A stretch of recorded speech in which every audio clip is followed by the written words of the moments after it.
नमस्कार. Home minister जाऊबाई जोराच्या आजच्या भागात आपल्या सगळ्यांचं अतिशय मनापासून स्वागत. सकाळी आमच्या शेजारच्या आजी मला भेटल्या होत्या. म्हटलं आजी तब्येत छान झाली आहे, काय कारण? सगळी होम मिनिस्टरची कृपा म्हणे. म्हटलं कसं काय? सासूबाईंच्या हातात मार्क दिल्यापासून आमचं छान चाललंय. एक सून म्हणते तुम्हाला चहा पाहिजे का, एक म्हणते कॉफी पाहिजे का, एक म्हणते काजू पाहिजे का, एक म्हणते बदाम पाहिजे का. थोडक्यात काय माझं छान चाललेलं आहे. आता बघत आज आपण ज्यांच्या घरामध्ये जाणार आहोत तिथं सासूबाईंची काय काय सेवा चालली आहे. आपण आहोत डोंबिवली पूर्व लोढा हेवन भागात आणि खेळ खेळायचा आहे चंद्रेश रिजन्सीमध्ये राहणाऱ्या शेंदारकर फॅमिलीमध्ये. मूळची औरंगाबादची ही फॅमिली गेली 6 वर्ष डोंबिवलीत राहते. चला मग भेटूयात जाऊबाईंना. नमस्कार. नमस्कार. शेंदारकर फॅमिलीकडनं तुमचं स्वागत असो.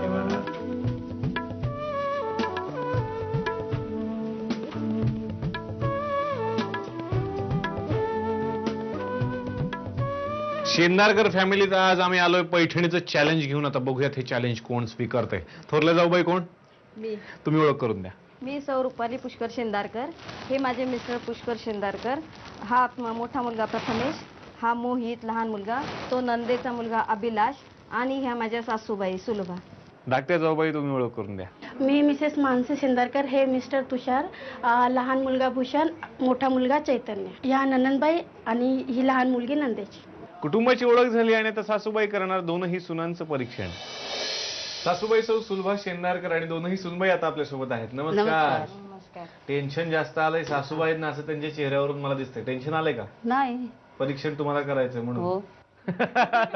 थोरल्या सुनबाईंचा स्वभाव सांगा मला. थोरल्या सूनबाईचा स्वभाव शांत आहे, पण तिच्या मनाविरुद्ध काही झालं की इतकी चिडेल, मग 4-4 दिवस तिचं तोंड तसं न बोलता गप्प राहील.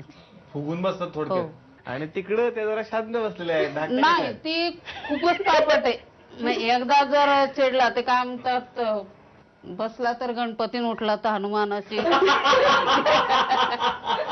अशी तिची स्थिती आहे. अच्छा. आता 5 प्रश्न विचारणार, पटापट परीक्षण करायचं आणि तुम्ही तुमचे मुद्दे लावून धरायचे, सोडायचे नाही. चला, पहिला प्रश्न आहे. कोणत्या सुनबाईंकडे प्रत्येक संकटावर मात करण्याचं धैर्य आहे? मोठ्या. का बरं? कारण आहे, तिला अनुभवही आहे जास्तीचा. एक तिच्या घरी परिस्थिती तशी होती अच्छा. आणि त्याच्यामुळे अनुभव आहे. हिला तसा अनुभव नाही, कारण घरात कोणी नव्हतं तिला. ती बिचारी एकटीच वाढली. अनाथ आहे, तिला आई वडील वगैरे नाही. अच्छा. त्याच्यामुळे तिला तो अनुभव काहीच नाही तिच्या जमेला. पुढचा प्रश्न विचारतो तुम्हाला. कोणत्या सुनेनं आपला सांस्कृतिक वारसा जपलाय? मोठ्या. का बरं त्यांची निवड म्हणजे देव धर्म वगैरे सगळे कुलाचार मोठीकडेच आहेत. बरं. आणि ती व्यवस्थित करते आणि तिकडून काय कमी आणि पडतं? तिच्याकडनं तिला सगळी मदत मिळते. स्वतःहून नाही म्हणजे थोडक्यात? स्वतःहून म्हणजे देव कुलाचार वगैरे सगळे घरात एकाच ठिकाणी असतात ना. अच्छा. त्याच्यामुळे ते मोठ्या घरी आहेत हम्म. आणि दोघी मिळून करतात. पण जास्त या करतात हा. असं तुमचं म्हणणं. हा. बरं. पुढचा प्रश्न आहे. दोन्ही सुना आता शेजारी राहतात, म्हणजे त्या बिल्डिंग मध्ये आणि ह्या बिल्डिंग मध्ये. मग सुट्टीचा दिवस असेल तर तुम्हाला कोणाकडे घालवायला आवडेल? मोठी का बरं? मोठीकडेच आवडतं. आता का बरं असं नाही, इथं तिचा जो लहान मुलगा आहे म्हणजे माझा नातू, त्या रूपात मी माझ्या वडिलांना पाहते आणि मी त्याच्याशिवाय राहूच शकत नाही. अच्छा. तसं काही अनुभव आलाय का म्हणून त्याला? बरं अनुभव. बरं बरं. पुढचा प्रश्न. कोणत्या सुनेकडे नीट नेटकेपणा हा गुण कमी आहे? लहानीकडे.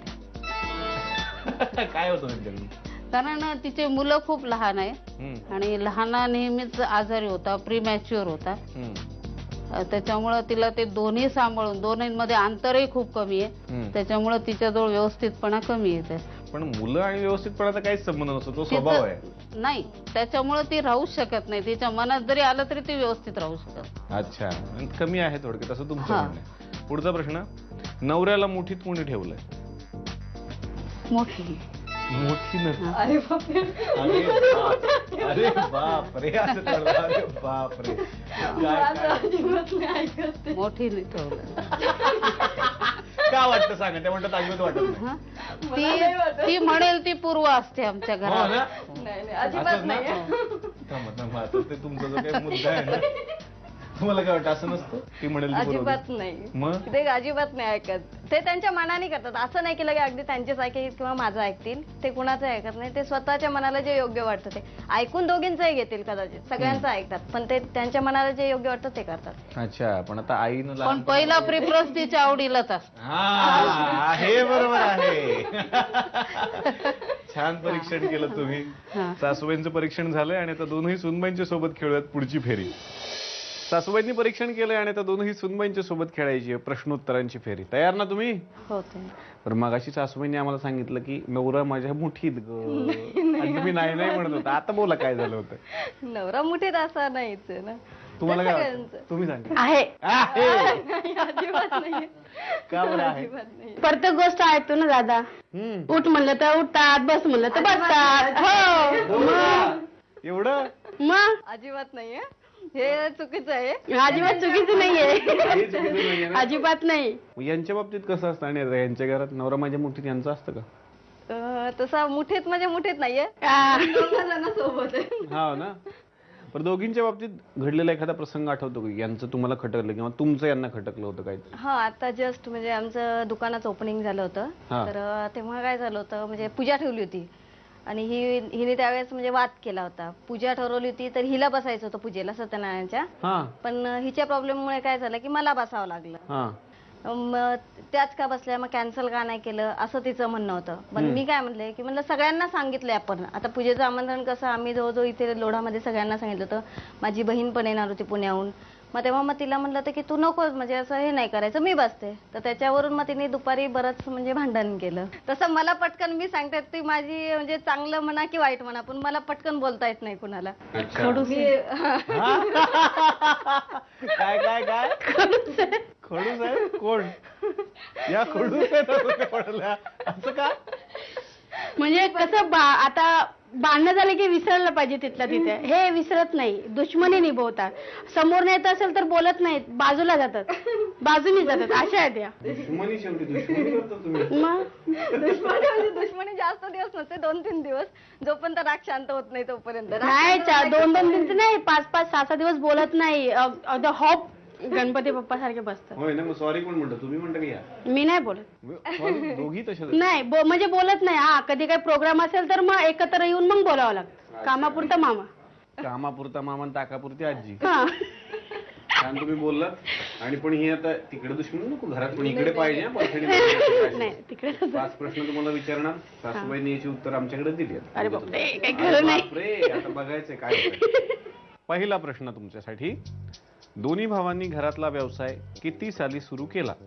2008 साली. 2003 ला. 2007 मध्ये सुरुवात केली. पुढचा प्रश्न आहे. सासूबाईंचं शिक्षण किती आहे? MA PhD. MA PhD. LLB केली. पुढचा प्रश्न. तुमच्या कुलदैवतेचं ठिकाण कोणतं आहे? यादगीर. यादगीर. सीतापूर. पुढचा प्रश्न आहे. सासू सासऱ्यांच्या लग्नाचा वाढदिवस? 17 ऑक्टोबर 1973. नाही माहिती. लक्षात नाही. पुढचा प्रश्न आहे. 15 ऑगस्ट 1947 तुमच्या कुटुंबाच्या दृष्टीनं एक वेगळं महत्व? माझा जन्म. सासूबाईंचा वाढदिवस. काही आयडिया नाहीये. स्कोर असा झालाय की मोठ्या जाऊबाईंनी जिंकलेले आहेत 600 रुपये. अभिनंदन. छान छान.